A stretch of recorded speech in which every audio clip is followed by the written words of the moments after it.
I'm Gina, And I'm Mark, and we came from Asheville, North Carolina. home of the Biltmore Estate. We met online in a dating site. Kind of a dating site. It was a hookup site. Yes. Let's be honest. But it clicked, and Almost 25 years later, it's couldn't ask for anything more. I guess the idea of a slower paced life where you can relax, slow down, appreciate things more. What do you think? I think the story has to be told that we had gone to the resorts in Riviera Maya, and that was how we got introduced to Mexico in its limited form. And then we decided that when 2 years ago, just a little over 2 years ago, we decided to do an extended 2-week trip, and we did it between Tulum, Playa del Carmen, and Cozumel. And in Playa del Carmen, we got an Airbnb. We wanted to get off the resort and actually experience it. But while we were in Tulum, Gina had booked a tour, and we had this wonderful gentleman. His name was Miguel. And Miguel picked us up in Tulum, took us to Chichen Itza, introduced us to Cochinita Pibil, and took us into Valladolid, took us to the Mercado, got us an opportunity to see life. And he was like, I hope you don't mind. We're like, no, we want to see, what life is really like in Mexico. We requested an authentic experience, not a tourist experience. And of course, we do the touristy things, but took us to lunch, did Iquil, the cenote, then did Ekbalam.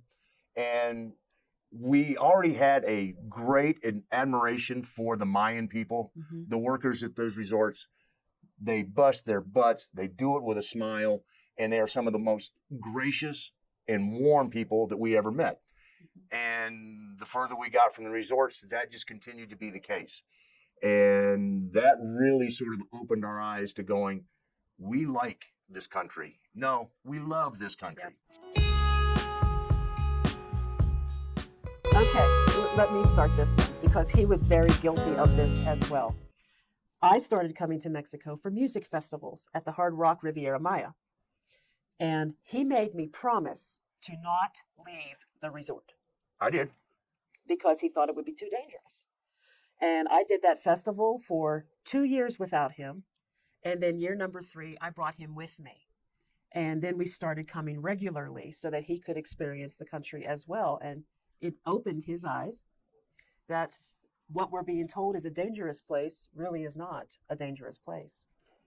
No, I mean, the initial impression you get when you fly into Cancun, then you get the transfer shuttle down to the resort, and you pass vehicles that have, armed guards on them with, machine guns and everything else, and you start wondering, why is all this? And then when we started to actually do our research, then we realized, they're there to protect us and everybody else that's down here. It's not a bad thing. It's actually a good thing. So that was where we sort of started going, okay, this is where we can be. This is where we can be, and what we have heard is not true. I had a bookmark about Mexico Relocation Guide for quite some time, and I downloaded the free guide. And we had been developing our own spreadsheet. I had no idea what content was in the complete Mexico Relocation Guide yet. So we had this huge spreadsheet we had put together with our plans on what cities and why. And my computer died, and the spreadsheet was gone. So we had to rebuild. In the meantime, I had been following Mariana's videos, and there was a discount code. We thought it was a good opportunity, and we purchased the complete guide. And when we saw the amount of detail and the content in that guide, I'm like, I'm not rebuilding my spreadsheet. What is the point in that? No, everything was in her guide and more. Yep. We thoroughly read through the guide. It has been able to help us with things such as what to look for in a rental contract, driving in Mexico, how to... Should have read that one better. Well, yeah. Opening a bank account, getting automobile insurance. Our facilitator our facilitator who assisted us at the INM, which with we getting had our already, residency. yeah, we'd already looked at this particular facilitator, and then when we found out that she was part of the Mexico Relocation Guide, that just cemented it for us. That I mean, if she's approved by this guide, then we knew we had made a good decision. Yep. Oh, my prescription medication. What is the equivalent of my prescription medication here in Mexico? And can I buy it over the counter? Guess what? Yes, I can. And it costs a lot less. There's a lot of things. And our feeling is as we move throughout the country and as we continue to live here, we're going to be referring back to this guide. There are going to be things about your utility bills, for example, getting a driver's license, RFC, opening a bank account. I mean, when we created the spreadsheet, we literally spent days upon days upon days upon days filling out all of this information. And while we were doing that, we were resourcing websites on the internet, which, by the way, probably hadn't been updated in quite some time. But Mariana is constantly updating the Complete Mexico Relocation Guide. So you know that information is up to date and accurate. She has contacts for all sorts of services. She reaches out to the consulate offices on a regular basis to get updates on income requirements. There's links in there or referrals to certain insurance brokers that can help you with planning for some sort of medical insurance while you're in the country. We feel strongly that the resources in that guide have been vetted and can be trusted. I mean, if you're going to make a move to Mexico and you're not familiar, you're not used to how things are done here, and you're not familiar with who to reach out to for the basic necessities of living here, it's an excellent resource. True. So far, we've been to Monterrey, Aguascalientes, Querétaro, San Miguel, Tequisquiapan, and the Pueblo Mágicos, and never once did we ever feel unsafe. And never once did we feel unwelcome. True.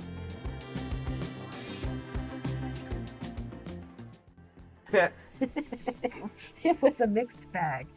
We have 3 daughters. One daughter was like, "Oh, well, yeah, sure, it's you guys, okay." And one daughter was, "Why? When am I going to see you?" And the third was sort of a not quite sure how to take it. Right. Then we every year we used to go with my mom to Topsail Island to the beach, and yeah, it was when we told that we were considering making the move. My mom was like, "Okay." I was like, "Really?" She's like, "I trust the two of you. I know that you're not doing this on a whim. That you've done your homework. You've planned this. You've researched it." And my sister gets very quiet, and she gets very quiet when she doesn't agree. In the 2 years since then, has really come around to it, and now it's like, "Hey, you guys are having fun with it. Go for it." My sister and I do not talk on the phone with each other. It's not because we don't like each other. We just don't like talking on the phone. And when my sister found out what we were doing, we talked for 3 hours so she could ask me everything about why we were doing this. And she watches the videos. She's very interested. So she was positive. My sister was excited and wanted to know more. My friends and my coworkers thought it was a joke. You're going where? Ha ha ha, me too. No, I really am. I'm going to Mexico. And people just didn't believe we were doing it. My friends that I've known for many, many years, some of them I stay connected with on Facebook, immediately warned me about kidnappings and killings and be careful. And you know this is happening there, right? Yeah, okay. Yeah.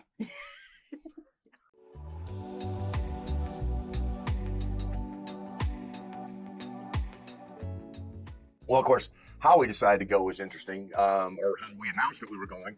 We lived in one of those cookie cutter neighborhoods, and our block every year had a get together, a party, and we were there and all enjoying a few cervezas. And our next door neighbor actually was from Monterrey.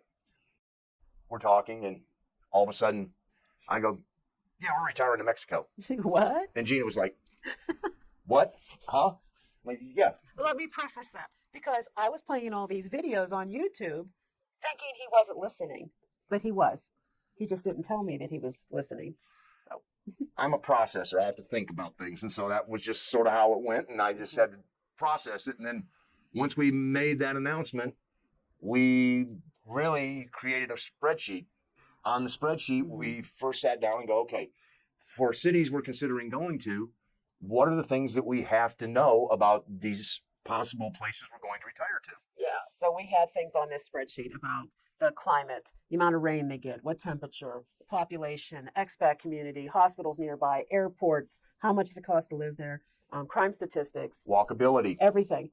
Basically, everything that's supplied in Mexico Relocation Guide. And we had all that. And then once we had the spreadsheet created, what we started doing was then going by filling it in with the cities that we wanted to go to. And what happened was we drew a line in Mexico across the country at Durango. And we said anything south of Durango, bueno. We didn't want to be anywhere north of Durango. We took that into consideration, and that's where we drew the line. And then we just started having a map of Mexico, and some of them were easy. Querétaro was a very easy one because there were so many YouTubers that were in Querétaro already. Obviously, San Miguel de Allende was another one that was very easy because there were so many expats that have relocated here. Right. And from there, we just started filling it in. So we planned, we made our list, and then we started downsizing all of our possessions. We do have some things in storage, but we sold or gave away everything else. Yep.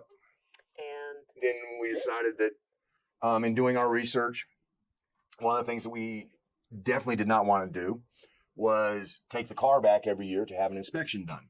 Nope. So in doing the research, we just found that South Dakota was the place that we wanted to actually move to on paper.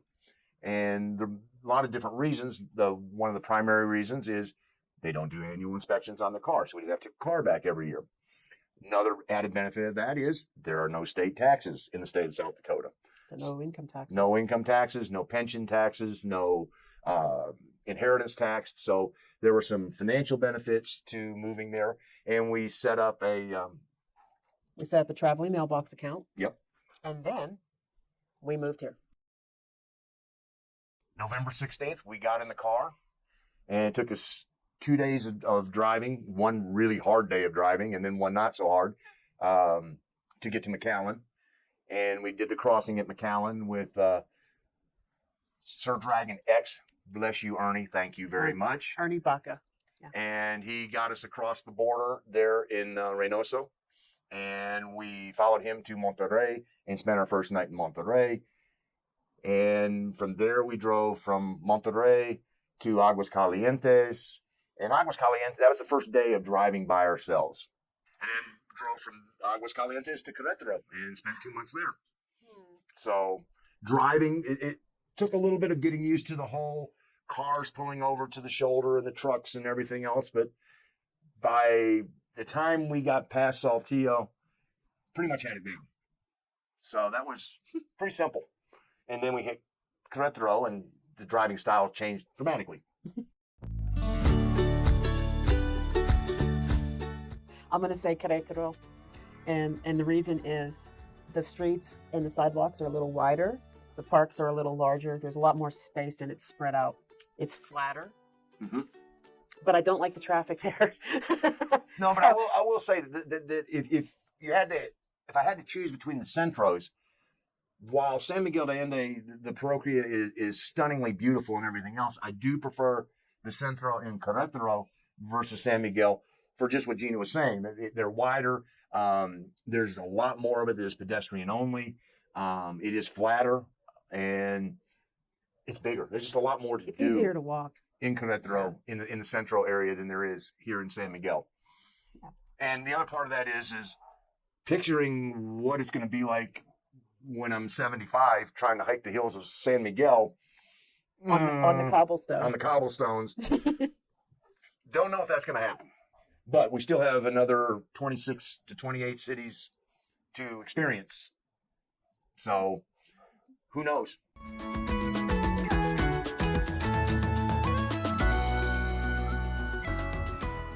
Wow. One thing I don't like about Mexican culture. Okay. It's getting acclimated to the driving style. Was what, especially in Querétaro, that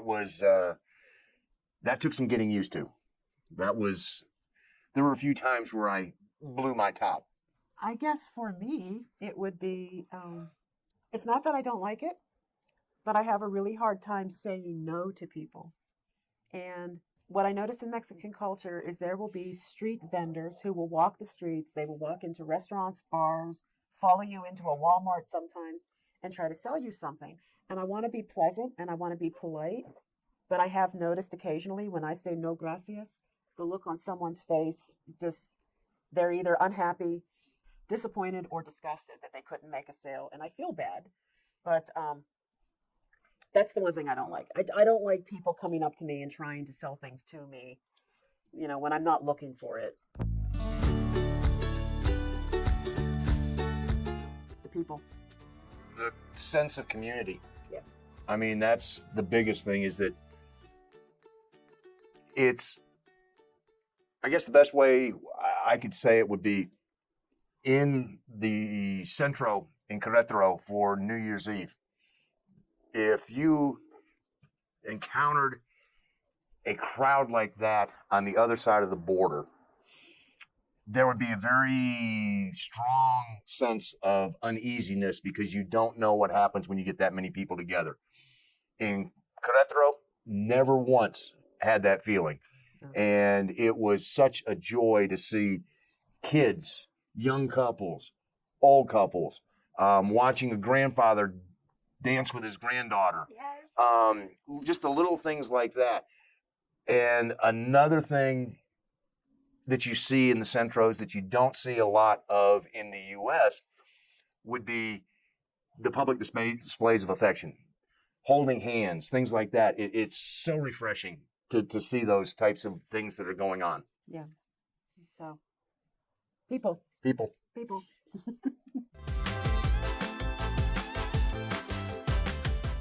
Very, very friendly, very warm, always willing to help if you need assistance. My Spanish is muy malo, and I try to speak some Spanish, but if they see me struggle, they flip to English just like that to try to help me. I appreciate it. If they can. If they can. But we work it out. Mm-hmm. But everyone is always friendly and always very helpful and very kind. I mean, even with the language barrier, and let's just take Amialco, because there was very little English. Matter of fact, I don't think we heard a word of English in Amialco. Nope. But we, even without speaking the language, had a great time. We went to the Mercado, we had lunch, went to the Iglesia. Everyone was as friendly as could be, and it was an absolute great experience in every Pueblo Mágico we have encountered. When you walk past someone on the street and you smile and you say, Buenas tardes, they respond. They smile back and they reply. Well, that's if you get to say it first. A lot of times they say it before you do. And so it's just, people don't talk to one another in the United States anymore. They don't. It's so refreshing to be able to have that interaction. Actually, now that I'm retired, I'm probably making about the same amount of money with Social Security and everything else. So it's just been about a wash. For him. For me. For him. Mark was semi-retired before we came here, because he used to be in the photography industry, and the photography industry collapsed with digital equipment. And he decided that he wanted to retire early, and it made perfect sense to me. In the United States, you can retire at the age of 62. Now, me, on the other hand, I will be turning 54 pretty soon, so I can't retire yet. So I have to continue to work. And the good thing about being a digital nomad / consultant is that you get paid a lot more because you don't need benefits. Yep. So I've been making some really, really good money doing a consulting position, which is about to terminate at the end of May. And all that extra money is going into the bank. So if I don't have another position lined up, we can live on that for a while. And it's going to be like that.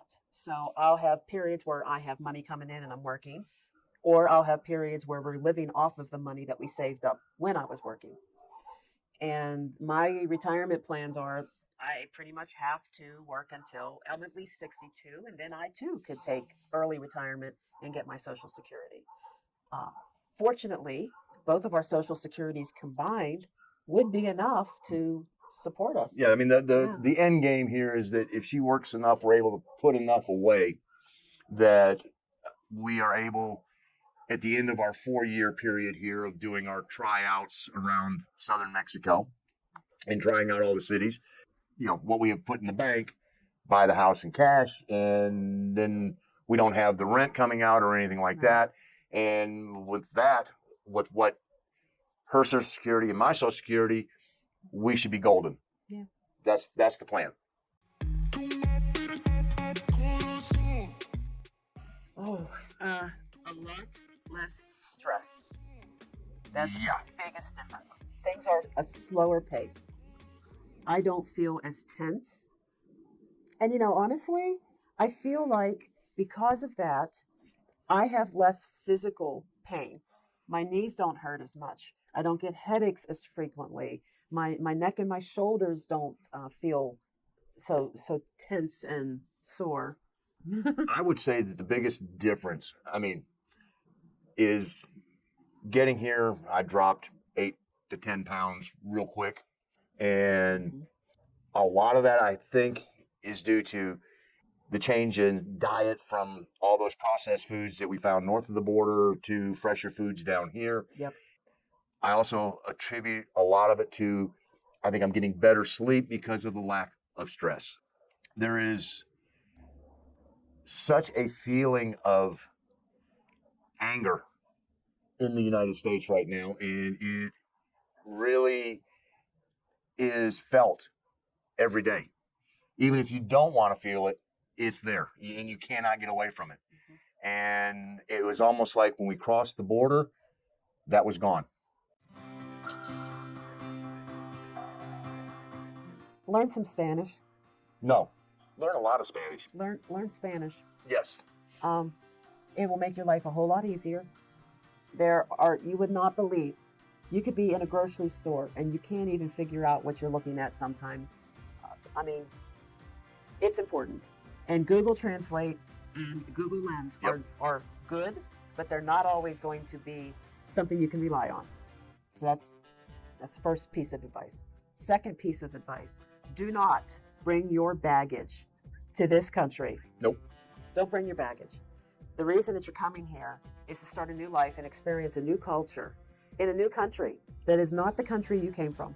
Don't bring your stuff here. Leave it where you're leaving it. You're coming here to start over and to enjoy life in a different way. And the culture that's here exists here because of the people who are here, and this is what is attracting you. Respect that culture. Be a guest. Be a guest. Respect that history.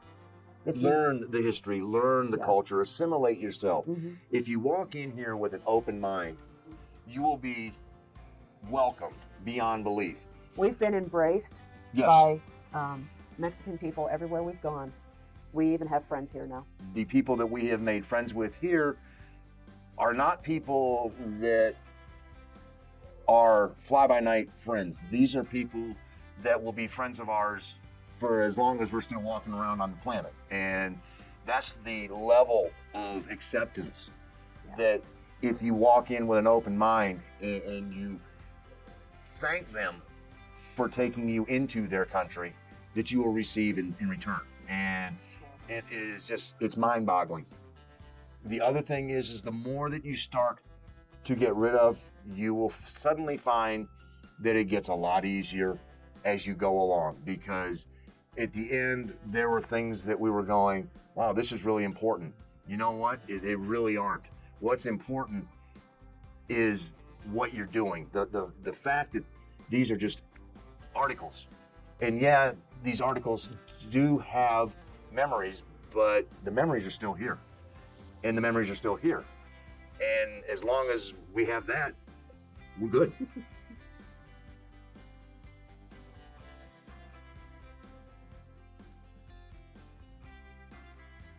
A nice farewell? Should we give them our normal? Well, I'm Gina. And I'm Mark. And we are Gringos Are Us. Expats with a plan. We hope you enjoyed this interview and a little bit about our life in Mexico as we move around the country looking for our permanent retirement home.